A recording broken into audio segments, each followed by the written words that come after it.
एक छोटा सा गांव था। वहां पर एक आदमी पहाड़ पर पत्थर तोड़ने का काम करता था। उसको अपनी जिंदगी से कोई गिला शिकवा नहीं था।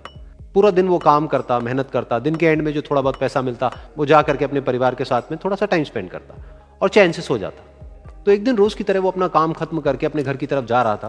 तो रास्ते में चलते चलते उसके मन में ख्याल आया कि ये भी कोई जिंदगी है कि सुबह से शाम तक मैं पत्थर तोड़ने का काम करता हूं और एंड में मेरे को थोड़े से पैसे मिलते हैं जिसमें मुश्किल से मेरा और मेरे परिवार का गुजारा हो पाता है। काश कुछ ऐसा हो जाए कि कहीं से मुझे कोई ऐसी शक्ति मिल जाए कि जो भी मैं चाहता हूं वो सच हो जाए। वो अपने घर पर गया, उसने खाना खाया, लेकिन उसका ध्यान खाने की तरफ नहीं था। उसके दिमाग में यही ख्याल चल रहा था। उसके बाद में वो यही सोचते सोचते सो गया। फिर नींद आने के कुछ देर बाद उसको एक सपना आया। सपने में उसने देखा कि रोज की तरह वो अपना काम खत्म करके अपने घर लौट रहा था। रास्ते में उसने एक बहुत ही बड़ा घर देखा और उसके मन में आया कि काश ये घर मेरा होता और मैं इसका मालिक होता। और उसके ये सोचते ही वो उस घर का मालिक बन गया। उसको यकीन ही नहीं हो रहा था कि जो उसने सोचा वो बन चुका है। लेकिन उसकी खुशी ज्यादा देर नहीं टिक पाई, क्योंकि उसको एकदम से एक शोर सुनाई दिया। उसने अपने घर के बाहर देखा कि एक बहुत बड़ी रैली निकल रही है जिसमें बीचों बीच एक पॉलिटिशियन है जो ऐसे ऐसे हाथ हिला रहा है। और वहां पर जितने भी लोग खड़े थे सब उसके नाम के नारे लगा रहे थे, उसके आगे हाथ जोड़ करके खड़े थे, सब उसको देखने के लिए तड़प रहे थे। तब उसको यह एहसास हुआ कि मैं कितना छोटा हूं उसके आगे। और फिर उसके अंदर से एक ख्याल उठा कि काश मैं ये पॉलिटिशियन होता और मेरे पास भी इतनी ही पावर होती जितनी कि इसके पास में है।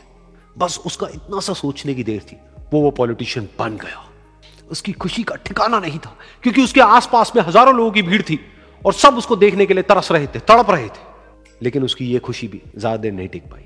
धूप बहुत ही तेज थी और उस पॉलिटिशियन को आदत नहीं थी इतनी गर्मी में रहने की। तो उस धूप की वजह से उसको चक्कर आ गए और वो बेहोश होकर के गिर गया। फिर उसको एहसास हुआ कि ये पॉलिटिशियन सबसे ताकतवर नहीं है, ये जो सूरज है ये सबसे ताकतवर है।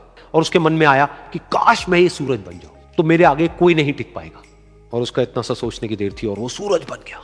और वो खुशी से पागल हो गया, क्योंकि पूरी दुनिया को वो ही रोशन कर रहा था और पूरी दुनिया में ऐसा कोई नहीं था जो कि उसकी रोशनी को रोक सके। लेकिन उसकी ये खुशी भी ज्यादा देर टिक नहीं पाई, क्योंकि कुछ ही देर बाद आसमान में कुछ काले बादल आए जिन्होंने कि उस सूरज की रोशनी को रोक दिया। फिर उसको यह एहसास हुआ कि इस दुनिया में ऐसा भी कोई है जिसमें दम है उसकी रोशनी को रोकने का। और उसके मन में एक ख्याल उठा कि काश मैं वो बादल बन जाऊं।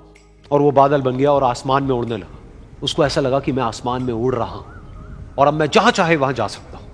लेकिन कुछ देर बाद वहां पर एक बहुत तेज हवा का झोंका आया जो कि उन बादलों को उड़ा करके ले गया। और फिर उसे ये समझ आया कि ये जो बादल हैं वो सूरज की रोशनी को तो रोक सकते हैं लेकिन हवा को नहीं रोक सकते। ये हवा उनको बहा करके ले जाती है। फिर उसके मन में आया कि काश मैं ये हवा बन जाऊं। और वो हवा बन गया। हवा बनने के बाद में उसको अपने अंदर एक अलग ही ऊर्जा का अनुभव हुआ। वो चाहे तो आराम से बहता और चाहे तो आंधी बन करके, तूफान बन करके, जिसको भी चाहे उड़ा करके ले जाता। उसको ये विश्वास होने ही लगा था कि इस दुनिया में सबसे ज्यादा शक्तिशाली मैं हूं। लेकिन तभी उसके सामने आया एक पहाड़। उसने अपनी पूरी ताकत लगा दी लेकिन उस पहाड़ को वो इतना सा भी नहीं हिला पाया। तब उसको यह एहसास हुआ कि इस दुनिया में कोई है जो हवा से भी ज्यादा शक्तिशाली है, जिसमें दम है उस हवा को रोकने का। फिर उसके मन में आया कि काश मैं ये पहाड़ होता। और वो पहाड़ बन गया। लेकिन हर बार की तरह इस बार भी उसकी खुशी ज्यादा देर तक नहीं टिक पाई। उसको एक जानी पहचानी सी आवाज सुनाई दी और साथ ही साथ उसको दर्द होने लगा, जैसे कि कोई है जो उसको तोड़ रहा है, उसको मार रहा है। तो दर्द से वो चीखने लगा और उसके मन में आया कि काश मैं वो बन जाऊं क्योंकि इस पहाड़ को तोड़ने का दम रखता है। लेकिन इस बार उसकी ये ख्वाहिश पूरी नहीं हुई। वो रोने लगा, चीखने लगा, चिल्लाने लगा। उसने अपनी पूरी जान लगा दी लेकिन इस बार वो नहीं बन पाया। उसका दर्द बढ़ता ही चला जा रहा था और दर्द की वजह से एकदम से उसकी नींद खुली और सामने शीशा था। उसने शीशे में देखा और उसको समझ आया कि सपने में मैं वो क्यों नहीं बन पा रहा था जो मैं बनना चाहता था, क्योंकि असलियत में मैं वो ही हूं।